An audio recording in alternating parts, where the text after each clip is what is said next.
So the trailer for the new Resident Evil Welcome to Raccoon City dropped a few hours ago, and while it took me some time, I've compiled a decent breakdown of what we see in it. Something I want to mention before we get into it is the choice of music for the trailer. What the? Which already sets the tone for the movie as more of a campy film that doesn't take itself as seriously. This isn't necessarily what I would want in a Resident Evil movie, but it doesn't make it a bad thing, and it stays true to the series in the sense that the first games were also kind of silly. That was too close. You were almost a Jill sandwich. You're right. The trailer begins with Claire Redfield riding her bike through Raccoon City. She says, Every story has a beginning. This could mean that more of the Resident Evil story could be told in the future through film, or it's just stating that this is where everything starts. We can see the Umbrella security service members, and one of them being potentially a hunk, quarantining the city, stopping cars, and, later in the trailer, gunning down civilians. Claire then flips up her helmet to look at something, which is made to look like the sign here, but I don't think it is, because the backgrounds are completely different. She says, discover the origin of evil, which is obviously Umbrella. Another thing to note here is that the date says September 30th, 1998, which is about a day after these same events take place in the games. Chris asks his sister why she's returned, which possibly meant she left for a reason. He tells her about your conspiracies weren't true when we were kids, and not true now. Which is interesting, since to my knowledge, nobody knew what was happening with Umbrella up until the outbreak. Something else I should mention is that the mansion incident hasn't happened yet, because Chris doesn't believe Claire when she's trying to expose Umbrella. In the main continuity, the mansion incident happens months before the outbreak in Raccoon City, and in this movie, I can probably guess the mansion incident now involves Alpha Team looking for the laboratory rather than exploring missing persons cases. She unlocks a door to something that I think might be in the orphanage from Resident Evil 2, and this is supported by all the color on the door, and in this shot you can see a bunch of toys and things in the background. In the game, Claire came to Raccoon City to find her brother. This is very different because she appears to already not only know where her brother is, but a completely different motive, trying to expose Umbrella rather than just simply searching for Chris.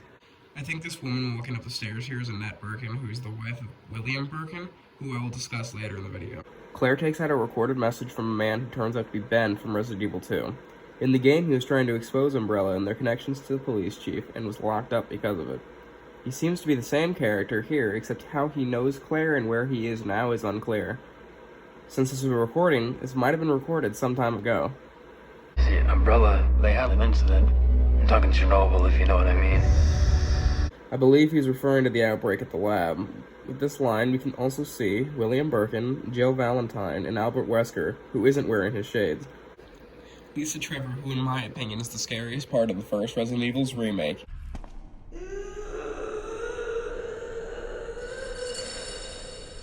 is seen shushing somebody.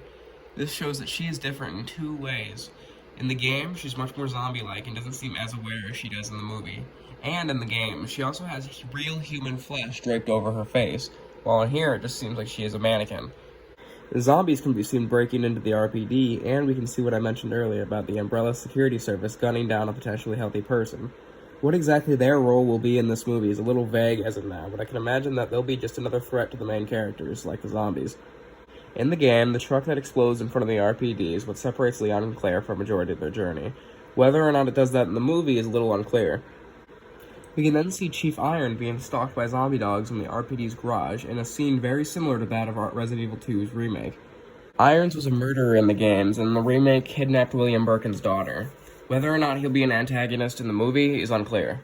We then see Brad, the helicopter pilot, meet his end, which is different from how he originally dies in the games. In Resident Evil 3, he dies at the hands of Nemesis, not a simple zombie, unless you're going by the remake. It appears that Chris, Claire, and Leon all load up together in the RPD.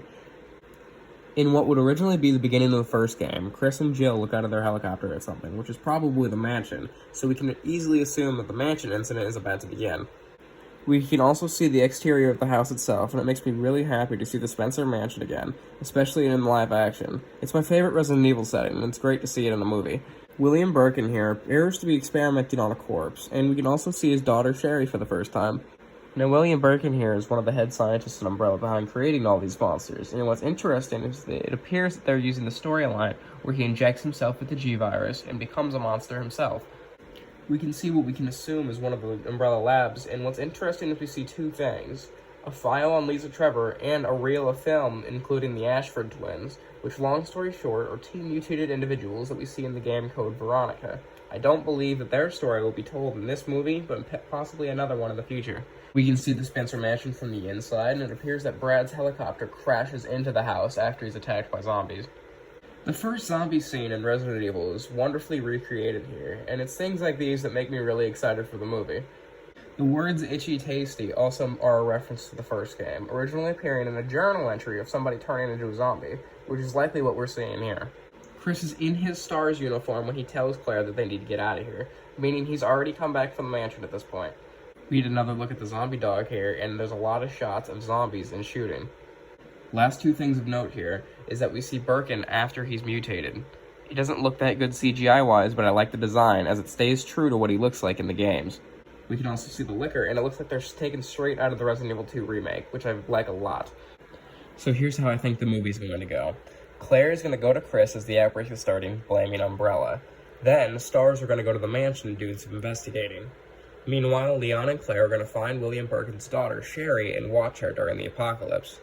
Once the STARS get back from the mansion after finding all of Umbrella's secrets in the lab, all of them are going to go against a mutated Birkin in the end.